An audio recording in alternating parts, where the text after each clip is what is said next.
Hey, welcome back. And if you're new, welcome. My name is Evan, and I'm a personal trainer. And this is my channel where I talk about health, fitness, and other fun stuff. If the sound quality sounds a lot better than it has in other videos, that's because it is. Thanks to my great friend, Tim Fisher. He is a great friend of mine and a former client. He wanted to hook me up with a new mic, a Five Fine, I think. Five Fine. Um, and honestly, it's a great mic. Tim, I just want to shout you out and tell you how much I appreciate you. You're a great friend. You didn't have to do this, and I appreciate you, buddy. So thank you. Now, Tim, actually, for those of you that don't know, Tim is just this great dude. He is a firefighter, an actor. He does triathlons. He does ultra marathons. He skydives. He surfs. Honestly, I don't know what this guy doesn't do or can do. He's just a dude that does everything. And also, him and his co-host Jordan have put out a new podcast called the Let's Go podcast.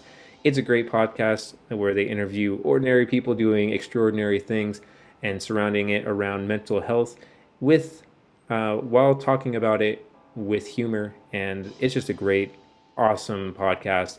And I suggest that you guys go whatever platform that you guys listen to podcasts with, go ahead and give them a subscribe to their podcast channel and give them a listen. It's just a great podcast, funny guys, and great content, great topics that they talk about.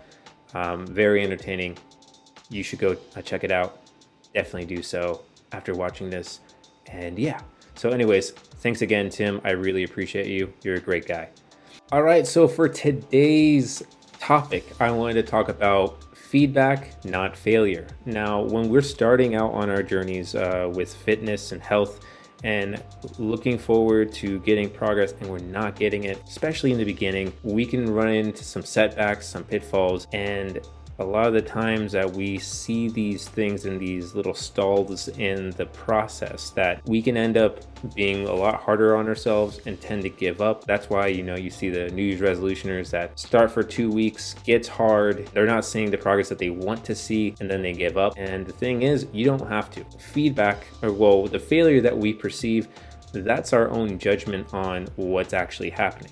You try something, it doesn't work out, and the outcome is just the feedback saying, okay, maybe this doesn't work as well for me than something else. That's why with a lot of with food, like with these trends of different types of diet, whether it be carnivore, vegan, paleo, keto, you name it. The thing is, I want to say is that there is no perfect diet. Some people may thrive off keto, and that's something that they want to do. I personally don't. Some people swear that vegan diet is the most healthy or the most optimal. I personally don't think so. I think that it's a way to be healthy for some people. I don't think it's the only way, and I don't think that everyone should adhere to one diet. There is only the perfect diet that works best for you in order to stay healthy and get you to where you want to go as far as your goal. So that being said, having like a journal and writing out what foods work for you, what foods make you feel good as far as like your body and like your performance, and what foods may make you feel more sluggish, what foods or drink stall some of your progress. That's one way of like kind of tracking to see what foods work, what foods don't. The second thing I would like to suggest is finding measurement tools that help you and work best for you. And I would suggest using multiple and not just one. The reason being is that a lot of people have not the healthiest relationship with the scale because they think that the number on the scale equates to the self-worth of the person as a human being. And I'm here to say that that's totally not the case. Your weight doesn't equate to who you are as a person. Just to let you know, you're enough. Now, if you are overweight or underweight and you need to get into a healthier weight range to just experiencing a healthier, happier life, do so. You should do it for your health. Some people have a hard time stepping on a scale because they're afraid of what the scale says. And I don't think you should fear what the scale says. I think that you should step on the scale and document what the scale says, because it's just a number. The scale is just giving you feedback on what or where you're at right now. Don't demonize the scale. Use it as a tool, because that's what it is. It's a tool. It's not telling you anything negative about you. That is just the judgment that you place on that number. I suggest using it just to record what is your trend. Are you trending upward or are you trending downward? If you are trying to trend downward and you are trending upward, so that's just feedback saying, okay, whatever you're doing, it's not working. So let's try to change things up and let's find another way, because obviously this way may not be working as optimally as something else can. I think that another thing that you can do too, along with tracking your weight, is by taking progress pictures.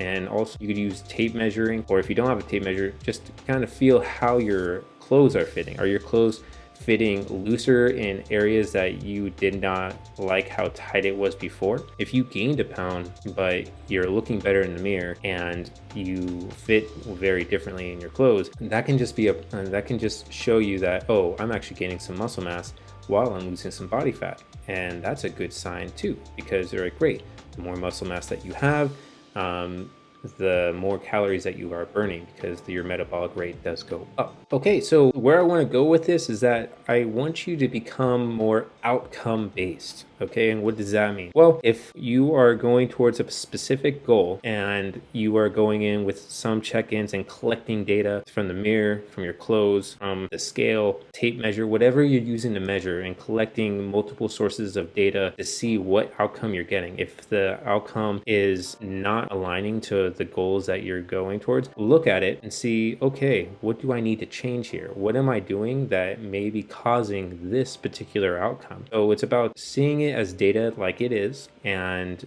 not putting judgment on it, but saying, okay, so something may not be working for me that works for somebody else. Go ahead and make some of the changes. Again, they don't have to be big or drastic, but some changes here and there with the habits and tasks that you do in order to get to your goal, so that you can keep moving forward and keep progressing. It's okay if we have setbacks. It's okay if we aren't getting the desired outcome that we want right away. That's totally fine. This is a process. The fitness journey that we are on, that we are all on, it's a process. It is continuous. It's a lifelong journey. And that's what makes it so great, because there's always something that we could always improve on. That is what I wanted to leave with this, and hopefully that this was helpful for a lot of you, especially for those who are just starting out on their health journey, or people who are struggling with their health and their fitness. But anyways, that is it. That is the channel, that is the video, and I hope that you guys enjoyed it and found it very helpful. Also, again, thank you, Tim. You're a great guy. And yeah, so if you guys like the video, please like the video. And if you're not subscribed yet already, press that subscribe button. And if you guys have any topics that you want me to talk about, please put them in the comments below and let me know what you think of this. If this is very helpful for you, if this is something that you already do, let me know in the comments and I will respond. Anyways, guys, thanks again for watching, and I will see you guys in the next one. And go subscribe to Let's Go Podcast. It's a great podcast. It's so funny. Go and subscribe. All right, later, guys. Peace.